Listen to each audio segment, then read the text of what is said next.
Welcome to the November meeting of Commission on Aging. Thanks for everybody being here. We have a heck of a quorum today. Nice work, everybody. Our first order of business is our minutes from the October meeting. Do people have changes to said minutes? Hearing none, can I have a motion to approve the October minutes? Thank you, Mary. Second? Thanks to all of you for seconding. All in favor? Great, thanks so much. I have to abstain, I wasn't here. Abstention from Jim, thank you very much. Appreciate that. Great, we'll move right on to our agenda. Beth, Madison report. Well, I'm hyper because today is our Thanksgiving, so. you Which know how very that- much looking forward to, best meal in town all year. She is, yes, I was down there with Judy, who is actually stuffing turkey right now. Yeah, there's 130 folks coming, so Whoa. we're ready, we're geared. And she's here this year. If you remember last year, she had COVID. Ugh. And yeah, it was the And year Michael of years for Michael me. Joseph stepped in, I Yeah, remember and that. helped us cook, so. And if so- anyone was so this- listening to WQXR this morning, their 8 o'clock out in the morning dedication, there is a dedication to the senior center for the work they did in creating this event. Oh, how Nice. nice, very nice. Well, that means we have more angels than normal watching over us, so it should be really a splendid That event. was nice. We also, the December newsletter, I actually brought, if anybody would like this, we went kind of overboard this December with a lot of entertainment specials, and they're wonderful, wonderful, wonderful specials.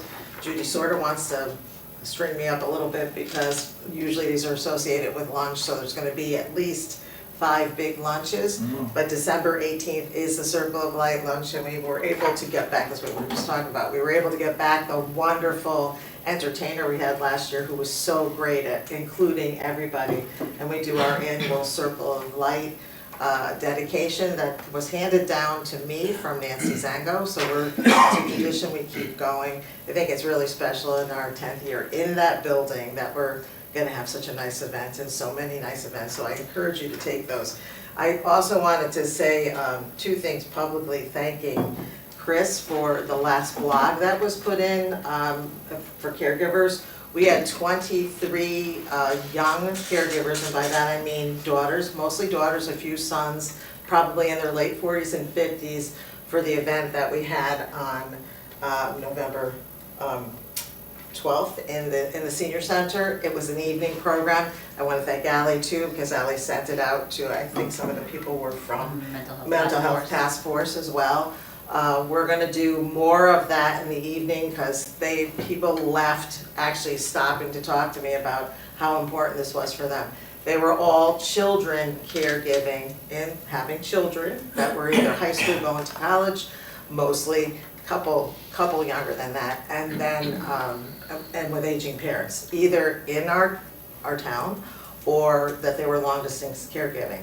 Waveney Life Care Network did an excellent job, had a panel which included a lawyer, which everybody always, Joe, high demand, always wants to hear from the lawyer, but it was really well received, and I'm glad that the reach out was so great, so I want to thank both Chris and Ally, because I know their reach out helped a lot too. Because when we're advertising in our Constant Contact, our guys are the folks that people are beginning to caregive. Not so many people in that sandwich generation, or they're my age with parents that are in their 90s and they're dealing with that, but their children are in their late 20s and 30s, so no longer are you in a panini position of being really squeezed. You're still sort of the sandwich generation, but the caregiving of your children is over. This is like a really a growing need to have more information, because there's so many corporate sponsored I guess agencies that are coming up, and we can give this advice free.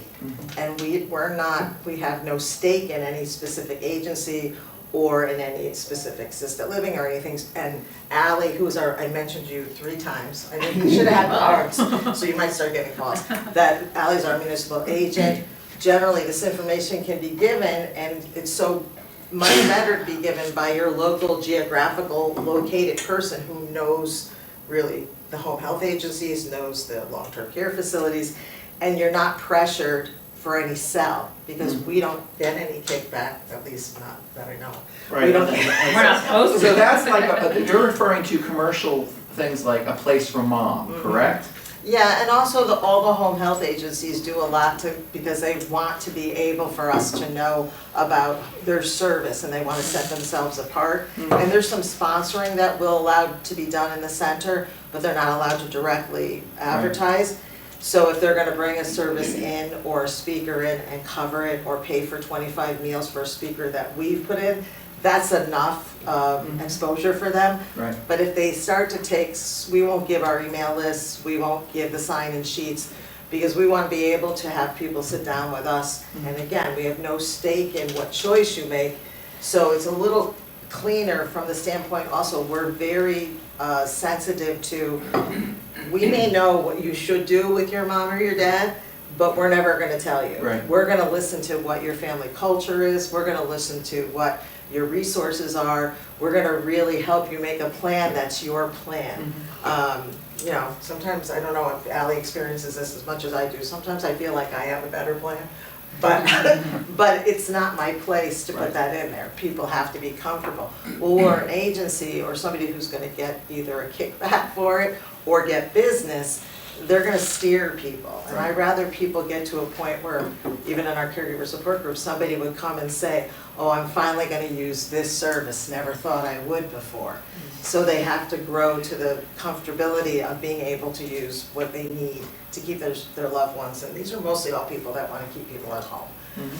So I just wanted to say that the success of that, we're gonna make sure we might do a series in the spring. Because now the weather's getting dicey, we don't want to do anything in the evening now. Right. So I just wanted to, that's moving forward. Yeah, that's a different thing, but we'll do a panel with that as well, so. And so November is almost complete, but the constant contacts are still coming out. And this is, the December newsletter was out last week specifically because there's so many things. So anybody watching Channel 79, there's something for everyone, and if you can't make one, at least you can make another. And our whole point is that you're celebrating with your friends and having a great, because this is also a tough time of the year too. We do have a gentleman who's going to speak on holiday stress as well.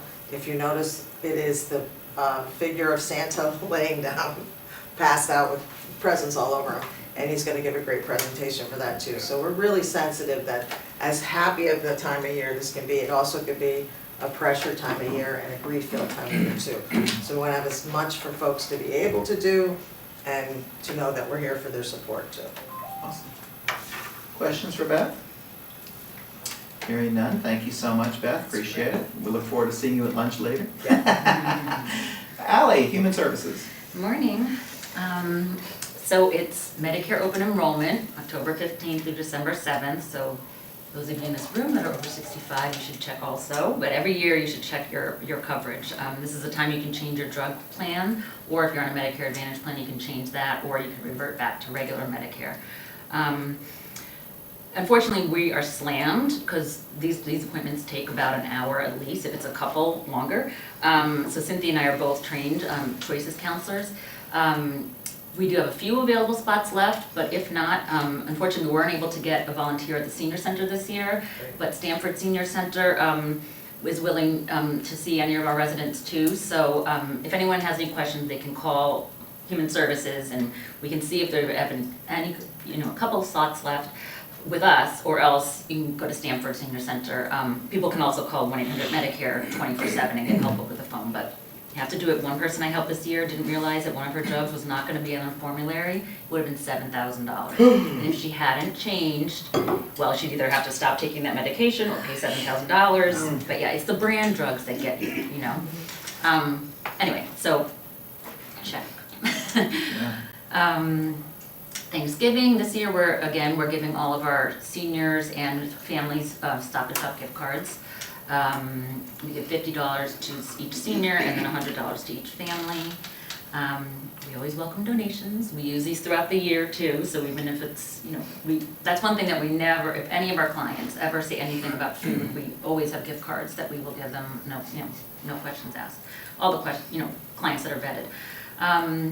It's also Adopt a Family and Adopt a Senior, and many of you in this room all participate in that. Thank you. So if you're interested, we almost are full, like in terms of all the seniors and families that we have And last year, I know we reached out to Chris to see if there was anyone on your radar, and we will to Beth too this year, both of you, to see if there's anyone that you guys think could use some extra cheer in terms of the seniors that we might not be working with. Because that's what ends up happening. More people are like, I want to help too, and then we've already had our people assigned to someone who's adopting them. And energy assistance continues. That goes, oil people started getting their deliveries on November 1st, and then electric and utility customers can go until springtime, because they just get a credit to their account. And, the hoarding cases that we have, Chris. We've made a lot of progress with both of them. They're both seniors. And one of them, actually, I have to thank Chris publicly, because he did, if it wasn't for At Home in Darien and Protective Services and my department, this couple would never have been they're placed in a residential care facility, not a nursing home, but they can't live on their own and they don't have any support from families. So Chris and his team went above and beyond, even above and beyond, helping with the situation. So thank you. And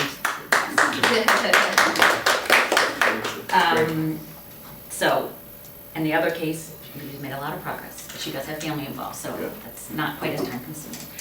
And then the usual, the loan closet, I think I say this every month, but I swear, I think the word is out on the street. We get calls almost every day, which is wonderful. And we also get people wanting to donate, so that's always available. And then emergency calls, I say that all the time, especially this time of year, before hopefully we have a mild winter like last winter, or not too much snow at least. But we're always willing and want to take more people onto our list. Awesome. And that's it. Question for Ally? Hearing none, thanks so much. Next order of business is our annual meeting calendar, okay? This is new as of last year, where we actually have to take a vote to approve this calendar, which, as you'll note, is every third Wednesday of the month. All in room 119 except February, where we'll move because something's going on here in February. My guess is it's probably school vacation week, Parks and they're doing something right here in room 119. Yeah.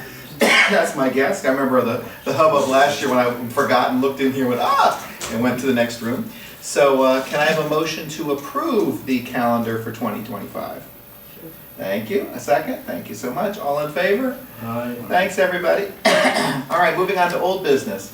First piece of old business, as you'll recall, we had a unanimous vote at our last meeting to support the decision to have absentee balloting without any excuse, okay? I drafted a wonderful press release. I had some amazing quotes for myself in there. And I sent it out to News 12, and I sent it out to the Stanford Darien papers, and nothing, okay? Nevertheless, people must have been watching TV 79 because it passed. So as a result, we will have some form, hopefully, in the next election of no excuse absentee voting, so that we can be in a position where if you're a commuter or you're a senior or you're somebody else and for whatever reason you can't get to early voting, which was actually right here in room 119, which was very cool, okay? Or you can't vote on the day of, that you're going to be able to get an absentee ballot, hopefully, fingers crossed, without any excuses. I have a question. So I know what we voted on in the election was to enable Yeah. the state legislature to do it. Correct. They don't have to do it though, correct? Correct, it's amending the Constitution. Yeah. Correct, so we'll see what they come up with. Right. Correct, Okay. but at least now constitutionally, they have the power to do so. Got it. And my guess is, based on the politics of Hartford, it will pass, because the Democrats are in control and they're very much for this, as we saw. We don't do politics here, but the Republicans were very vocal against it, okay? So at the end of the day, I think it will pass, but your point is well taken, that it may not, we'll find out. So, great. Let Peter? me add a footnote to this. I know Tom worked the polls, as have I. I don't know if any of the rest of you worked the polls or not, but I've been working the polls since 2006, and this was the easiest, most well-run poll. And of our voters, 10% voted absentee, Great, and 55% voted early. awesome. So we know that this works and it's important. And, yeah, you're right, I don't know, I believe the legislature will pass it. I think the question may also be early voting, how many days do we need? And again, this was the first time, and guess what? We're now the 48th state, we're the 48th state that has early voting absentee ballots, so. Nice. Question, when you say it was easier, is it because so many voted early? Sure. Did it like evened yeah. out Oh, absolutely. the flow? That Yeah. was, okay. I mean, on a presidential election, and when we were here at 6 o'clock in the morning, in previous years, there was a line out the door at 6 o'clock in the morning, especially at the sites around City Hall here, because people were catching the train. Yeah, there'd be people waiting and pacing, and, yeah. I That was voted here gone. too, and It was I've never wonderful. voted so quickly. I like to do the actual election day, and I was shocked. I told the office I'm going to vote, and they came back, they're like, "You're done?" I was like, "I just walked right up." Yeah, It was and great. in the early voting, same thing. I got here, I think they closed at 6, I got here at 5:45, there was no line. I walked in, did the normal stuff, did some weird stuff involving an envelope. But nevertheless, it wasn't that painful, and the next thing I knew, boom, it was done. And so walked out, got my little sticker. It was still in October, or early November, I guess. It was crazy though to see, to feel that being done. Also, quite frankly, it was a little bit weird too, because you still saw the election sign, still saw an occasional commercial, and you're going, well, you can't convince me now because I'm locked out. Occasional commercial. Yeah, well, I'm trying to be nice. Yeah, you're correct. But in any event, it is an interesting feeling after you've early voted to still see all the ads for election day when, they're not affecting you You at all. go, That's right. You can't get me out. So good stuff. Yeah, no, so I was very, very pleased with that. And I'm so glad for the report from you guys as to how well it went on election day. yeah, and I mean, again, it puts more of a burden certainly on our registrar of voters.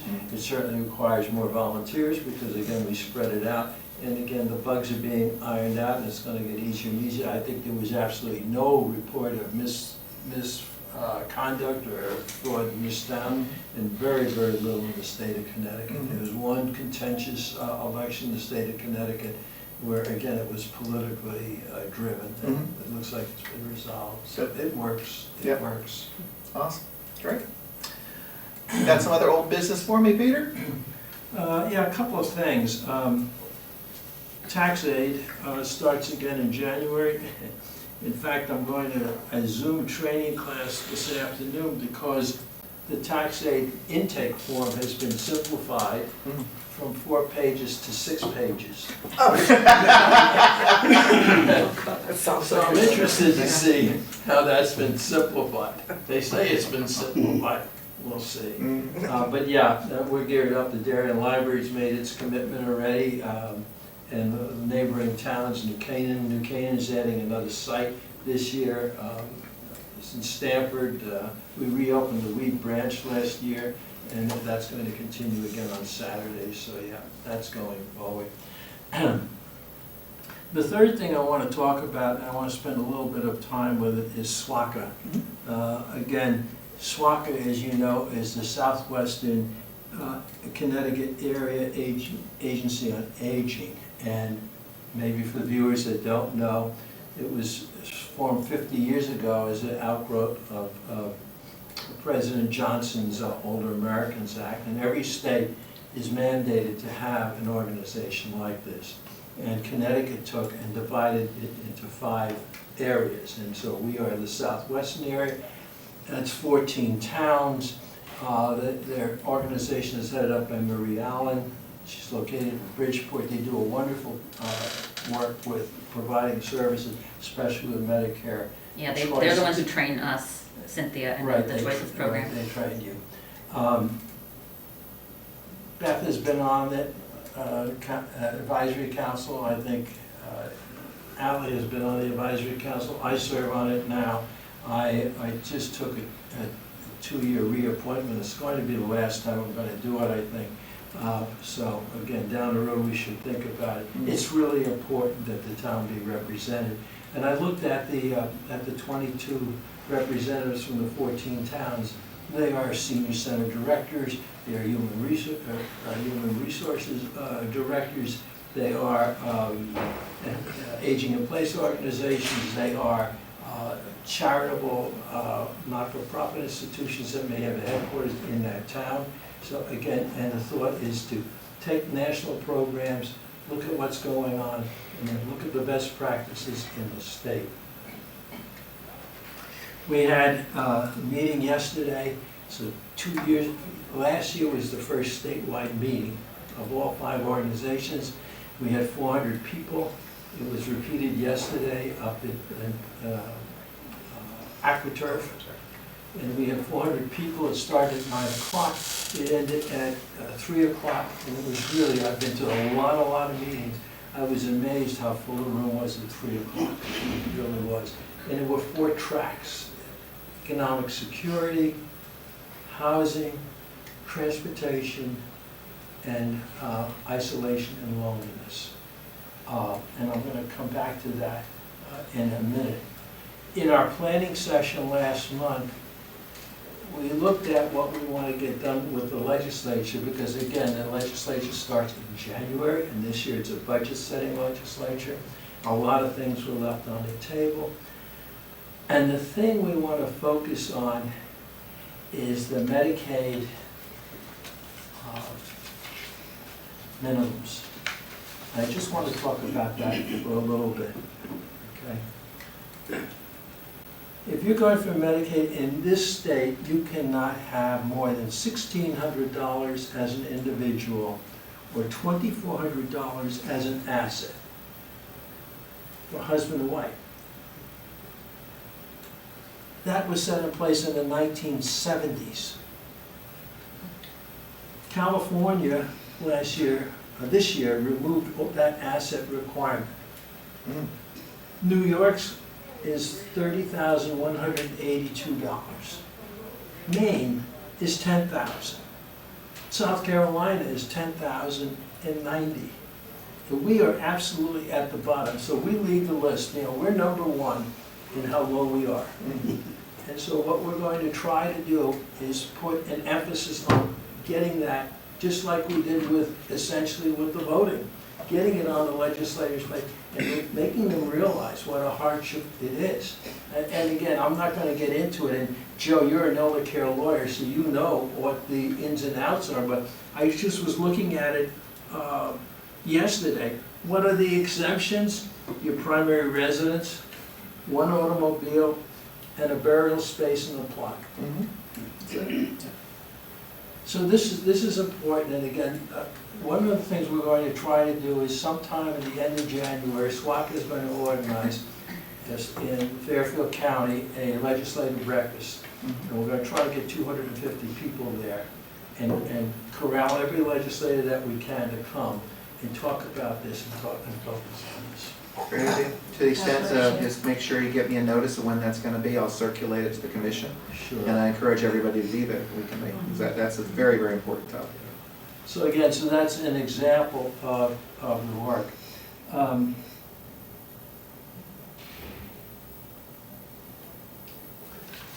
I'll end with just talking about what I learned up there, or some of the things that really surprised me, the 3 things. In one case, in a very remote part of Connecticut, this man was driving his wife, all of a sudden had to drive his wife to chemotherapy appointments, and because there was little no public transportation. And he said, we got to do this, and there were Zoom and Uber. It was ridiculous, Uber and Lyft. And on his own, he organized 35 volunteers, and last year they provided 600 hours of rides. One person in a remote part of the state, in one town, to do this. The second example, in one of the towns, the town has decided, the town tried to decide that it had a homeless problem, a real homeless problem, and they decided the solution was to build shelters, to build tents as shelters. And there was pushback on that, and so it's not going to happen. And the last example was, there was a panel on loneliness and isolation. And I helped organize that. The moderator was Kristen Casado. Kristen Casado was a journalist, so you know, you might have remembered her from Channel 8 in New Haven. And her mom got Lewy body dementia. And she took care of her mom, and she decided she could be a more powerful voice. And so she's the communications director for Alzheimer's. in the state, and we had a panel. And I want to tell you about two people that were on the panel. One was a young woman, Emily Ball, in her early 30s. And she's a paraplegic, and she's running a program for paraplegics in grammar school and high school. And she was talking about how lonely she was as a paraplegic kid, and how she was isolated, not just by the kids, but by the teachers, and even by some of the counselors that said, you know, she used a great example. They said, we're gonna get you to lunch early, 30 minutes early, so that, you know, you don't have a problem with. So she said, I sat in an empty cafeteria 30 minutes early, and she said, you know what, it sucked. Yeah, yeah. The second panelist was a husband and wife. And the gal, 49 years old, lead nurse, the labor and delivery room operation of Yale New Haven Hospital, has dementia. A 9-year-old daughter was discovered 3 years ago. And she could not get diagnosis for it because it was, people don't think, doctors and healthcare don't think about early dementia. And how they struggle to find somebody that could finally would diagnose it and make them deal with it. The husband said, he said, I remember I was accused of, you know, you're not being a good husband, that's why she's depressed, that's why she's lonely, that's why she can't hold a job anymore.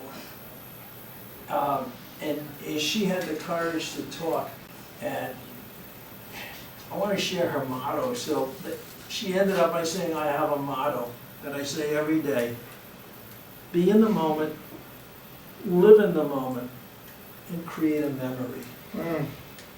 But one of the things she does is creates a memory that she wants to give her daughter, her siblings, so that when she knows she's going into this twilight, and she's not going to be able to. But important things about things that are out there that has to be done. And they were saying that the diagnosis for dementia is so geared to a certain age, and that there's more and more early dementia that has to be dealt with. So again, examples of the work of SWACA and the other organizations, and again, 400 people there and spreading the word and working together. I wish we had more representation from the town in that event like that. And I don't know if they're going to have it again. They probably will. Awesome. That's my report. Any questions for Peter? Hearing none. Chris, what's going on at Home and Darien? Well, first I'd like to thank Ally for those kind words. You know, I embrace the opportunity to work together because I learn, and the compassion that Ally and her team has is really unbelievable. And as far as the partnership with a couple of things she mentioned, you know, it's a full team effort. Jane Matthews, one of our drivers, worked late at night. I think she worked on a weekend helping move stuff. So it does take a village, and we're very fortunate to have that type of team with Ally and her folks. We have gone into a couple of homes recently by some seniors who've asked us to move some things, take some things to the dump, and we've done that, and we really realized that tip of the iceberg, there's some deeper things where we might be that feet on the street that can flag something for Ally. So we've talked about it as a board. What does this look like, and can this be a service that we do next year, maybe a little deeper? So we're going to look forward to sitting with Ally and the team and talking about that a little bit more. A couple years ago, we had an organization in Norwalk that allowed us to do, or they did on our behalf, home safety inspections. Well, they stopped doing that. It's clear that that is desperately needed. I know of 4, maybe 5 of our members who've fallen this year. Now, will the home safety inspection, you know, correct that? Maybe not. But one of those seniors sat on a bed that had rollers on the corner and fell and was down for several hours because the bed moved away. So we think that's something to resurrect, and we're gonna look at that next year as a potential new service. Who would do home safety inspection? Somebody who's licensed, there was an organization in Norwalk, and I forget. Family and Children. Family and Children who did that. We've spoken to a couple of home inspectors, and pricing is obviously an issue, so that's where we need to kind of frame it out and look at how we might be able to do that. So that will be part of that diagnostic activity. We're in the process of raking, I don't have the number with me, but a lot of lawns with our volunteer groups that have stepped up, and that's exciting, and I'll look forward to reporting on that after the fact. And this past year, we had what I think was kind of some aggressive goals for services and income generation to help those services, and based on some projections, it looks like from a service standpoint, we're meeting those numbers. But in particular, I want to point out that this group contains a broad background of abilities, but we have some board members. We have Marcia Clary, Jim Metzger, Sue Oki, and then ex officios Ali Ramstack and Beth Paris, who've been really instrumental in helping us achieve what I think is one of our biggest goals, acquisition of a passenger van. That was delivered to us on Friday, a 12-person passenger van that right now is sitting out in the parking lot, and we're going to have some fun. Spray at home in Darien on it, or how? We are going to have vinyl logos put on that. Nice. And you will see that hopefully all over, and it's very exciting in what that might help us deliver. And I was just looking around the room, and there are 11 people. Well, what if there's an event that fits for this group? Well, we'll take that van and we'll get group. Nice. So the opportunities are, so thank you board members, thank you commission, and most importantly the community who really helped us do that. And I'll look forward to reporting on behalf of the board and the staff in how we're going to be able to utilize that van in a number of different ways. Awesome, thank you. Other old business? I Yes, just sir. wanted to comment on the home safety. Sure. Kathy and I took advantage of that when it was offered. It was really, really helpful. For example, there are no throw rugs in our house anywhere, not in the bathroom, and who had thought about that? Right. The safety inspector walked the house, and we live in a pretty safe house. Our house has no steps in it, no attic, no basement. But the guy said, how do you get in and out from the garage? We said, we use the garage a lot, and there was a step there. And he said, you usually have a bag in your hand when you do that? I said, yeah. He said, you know what, you ought to put grab bars on that door. And we said, yeah, that makes sense. And he said, I think I've got a couple of grab bars in the truck. And he said, they're not fancy or anything. And I said, it's the door to the garage, Yeah. right? And he put them in. Nice. And simple, easy, and really, really Have you used the helpful. grab bars? Oh, absolutely. Nice. Oh, absolutely. Sure, I broke my leg. Of course I used the grab bar. I didn't break my leg using the grab bar. But it helped me recuperate. Good. So I really think that is a need, and again, if you can get it done somehow. It's a great call. Yeah. And that shows you how much it impacts just you guys and how many other people it impacts. So yeah, to the extent we can figure out how to do that, that'd be great to bring that back. Certainly there are plenty of, thinking of all the throw rugs in my house as we speak. Okay, great. Any other questions for Chris or comments? Hearing none. Other old business?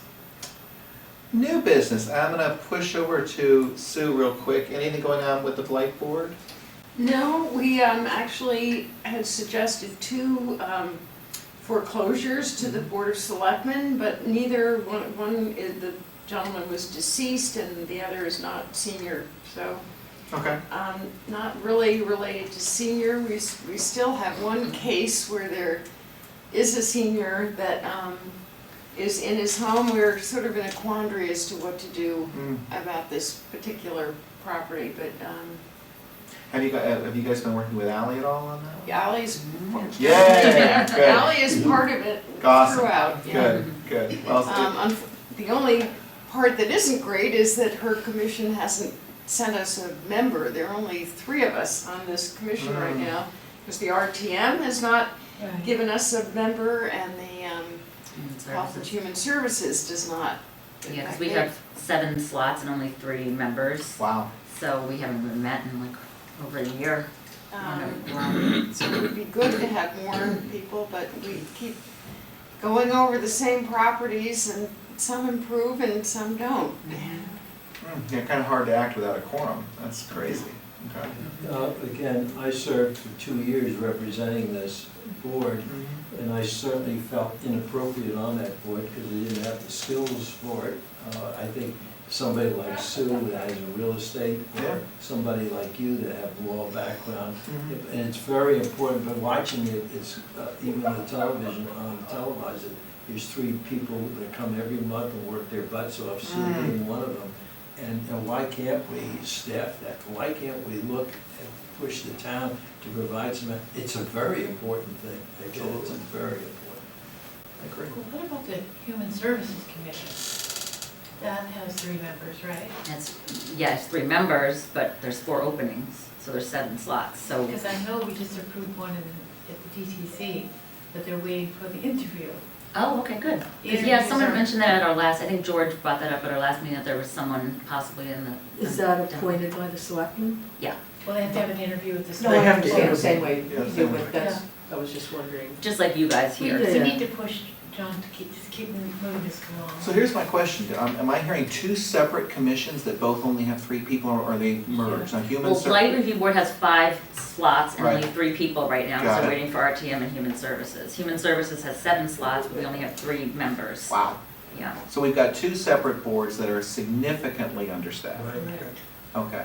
So, I think the Commission on Aging does in fact need to get involved in this. There's no question about that. Well, the Blight Committee also needs administrative support from the town. It's insufficient, and it's one of the issues and one of the reasons why it just takes forever Jim was on it. to get anything done. There is literally 0 administrative support being provided by the town to that commission, and it needs to be there. Well, I'm not sure I agree. We have a blight officer who is very efficient, and he works with the town council. We certainly get very up-to-date reports every month. Yeah, but his, unless they have finally increased his hourly participation availability, there's no way, and especially if you're gonna consider taking on commercial properties, there's no way that he's gonna be able to support it. And it's not just him, it's just in general, administrative support. Right. So I'm trying to craft something in between my ears at the moment as to how we can be helpful on administrative support if we decide that's what we should do, and I'm hearing a slight disagreement. But I'd like to focus first on getting these commissions staffed, okay, if that's fair. Because I think that we might be able to lean harder on something which doesn't require money, whereas the administrative support would. I would think, in other words, to get the right administrative support, you may have to pay somebody more money to do it. Fair? I mean, maybe, okay. Whereas this other thing just seems to be like stuck in the mud, right? In other words, this isn't a monetary issue, this is just getting, no offense to our wonderful political committees, no offense to our selectmen, but somebody's dropping the ball, okay, here, Totally. okay. You've been out short for over 6 months, right? 9 months? A year. A year. I mean, it's been a long time. And Blight is how long have you guys been? We've been short for at least 4 or 5 months. Well, I think September is when we lost our RTM Okay. representative. Okay, so, just so I can make sure I have the numbers correct, it's 3 out of how many on Blight? 5, Okay, so we're missing 2 on Blight. correct. One from the RTM and one from Health and Human Services. And Human Services is missing, 4. okay, so we've got 3 out of 7 on Human Services, okay. And so just so we're clear on TV 79, both boards do they both require either the Democratic or the Republican town committee to first step up to nominate a Republican, a Democrat, or an independent depending on what they want to do or not. I know the RTM is elected by the RTM, so Got it. I'm not sure whether that's political or not, and I'm not sure how the, You mean, are you asking how many, like, the procedure? Procedure, how do we Yes. get somebody? It starts with the Republican or the Okay. Democrat, and then if you're unaffiliated, I think it, So forget which. we currently have 4 openings on human services, as I understand it. Mhm. Do we know what the Republican Democratic split on I that don't is? know off the top of my head. Okay, so, but it is an email for human services or a letter to these town committees, correct me if I'm wrong. So I'm gonna lean on my friend here, can you get me your information, and who's a Republican here, who's our Republican chair of the, do we know who our RTC chair is? Or RTC, no, nobody knows, okay? The three are beyond. Do we know either R, D, or U, or she said? I can look it up. Well, is Ray still on our committee here? Yes, Because isn't he an officer or an official? let me dig, I'll do some digging, okay, but I'll take Well, we yours, could get another D. well, We have one D already approved, but John has to approve it. understood, what I'm trying to figure out is, where do we start this process to get 4 people for human services? Okay, I have an answer to your question. Yep. So the 3 people we have, one's a D and the other 2 are unaffiliated. Okay, so we at least have one R open, right, we would think, At unless least. the Republicans appointed 2 Us.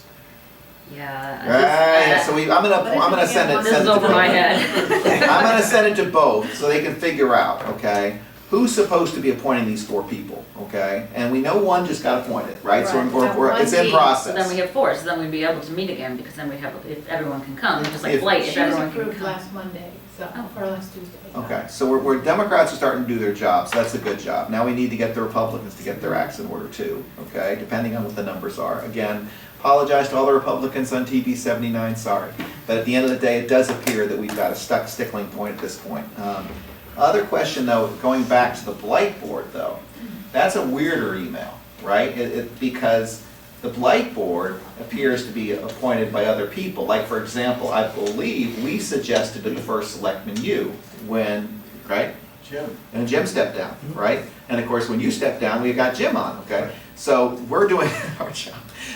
But the question would be, is that a selectman's email? Is that, the RTM, it's in the works evidently. Okay. I think we were told that by January, they should have a candidate for us. I think somebody was nominated but need to be approved. okay, so let's do this. I'm gonna not ask for a motion at the moment, but I am gonna make some phone calls and do some emails on my own to see what's going on and see how I can push it, okay? Let's see where we stand in January. Let's give this 2 months and see what happens, okay? If we're still stuck without quorums, then I think we need to do something more formal. Okay, because right now, quite frankly, I'm not sure what formal thing we would do, which is why I kind of pulled back on a motion. Everybody okay with that? Okay, but I think it's ridiculous that we have 2 majorly important boards missing quorums. That's just, or at least missing significant membership. Well, Sue, is your quorum 60% or 80%? 3 is our quorum, so we Okay. are still meeting. Yeah. As long as That's all of you But can make it. indeed, Health and Human Services is the one that really needs help. Yeah, Yeah, right. okay. Because they would send us a board, one of their board members. Yeah, but I think for the minutes, Blight Review Board does have a quorum. Okay, The got it. problem is if one member can't make it, they don't have a quorum. Right. And then they don't we meet. didn't meet in October for just that reason. There you go. Right, okay, so that's very fair. Good point, Jim. Yeah, Sorry. Thanks, Mary. I promised Mary we'd be done by 9:45. I was wrong. I had not counted on missing Blight and Human Services members. Thank you, Thank you so Mary. much. I think the most we could do though is just Nudge. send emails to Yeah. whoever is supposed to Right. be appointing those and encouraging them and. I'm just saying, if we're still in problematic mode in January, the question is then what, right? In other words, if we have done that, Well, right? we need to get the more information about Yeah, yeah. like who's responsible for those particular slots. Agreed. Well, and Agreed. here's the thing, so even if we did have more people on the Human Services Commission, the way it's worked historically is someone has to volunteer to do it. So if someone doesn't want to do it, Right. to be on the Blight Review Board, at least. Right, so that's the other layer here, which Right. is that we need a human services representative Who's on the willing to blight go on the board, blight willing board, to if- go on the blight right, board. if We've we- been very blessed here on the Commission on Aging, have 3 separate people Right. who've now been willing to do it. Is the blight board required to have a human services Yeah, person? according Yes. to the ordinance. So that would Okay. be part of the recruiting process. I So there would you go. So that, yeah, that would be that's exactly right. So ideally, you're recruiting somebody who's willing to not only be on Do human both. services, but to do blight. So everybody put your thinking caps on as to who in town you know, okay, who's got time and who has the ability, and who also has, quite frankly, obviously the empathy to be on human services as well as on the blight board, right? Both are empathetic positions. And the human services, we only meet every other month, and it's, when were we doing it? We were doing it like at 9:30 on Thursdays, I forget, it's been so long since we've met, but it's once a month, or once every other month, and it's not a long meeting. It's not like a big time commitment, it's not one of these evening meetings that goes for 2 hours, it's always less than an hour. But then the Blight Review Board is the second Wednesday at 5:30 Mhm. of the month, every month, except It's for August. usually, About an hour. usually about an hour, Yeah. sometimes longer, but if people are coming to speak to us, it's a little longer. But on the blight review board, correct me if I'm wrong, Sue, that sounds like the RTM is moving on your 4th. Is They that are. correct? Okay, That's what we good. were told. All right, so now we're starting to break it down, okay? So it appears that at least at the moment, okay, what we really need is one human services member who also would be on the blight board, Like, right?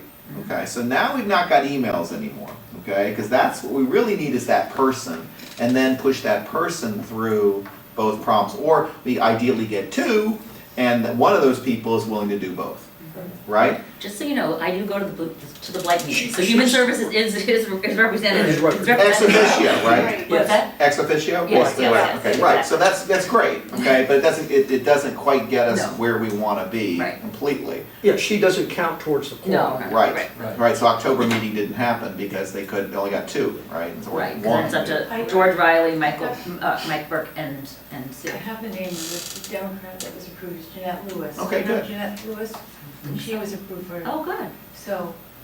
So now it's just a formality of having the selectmen appoint her. Right. So we're down to 1, it appears. Maybe she'll be interested in Blight. Well, wouldn't that be great? Do you know She's, her? I met her like for a few minutes, Oh, but I okay. think we have her bio, so I'll see, I was trying to find her bio in there. Wow, we're solving problems here. But if Jeanette Lewis, hello Jeanette, would in fact be willing to be on Blight, okay, that's good. If not, then we still need that wonderful dual person to serve on both Human Services and Blight. We'll trust the RTM to get their deal done with Blight and the selectmen, okay? But at the moment at least, just put on your thinking caps about people in town who would be ideal for this. I'm thinking a 60-year-old Peter Etter would be perfect. Oh.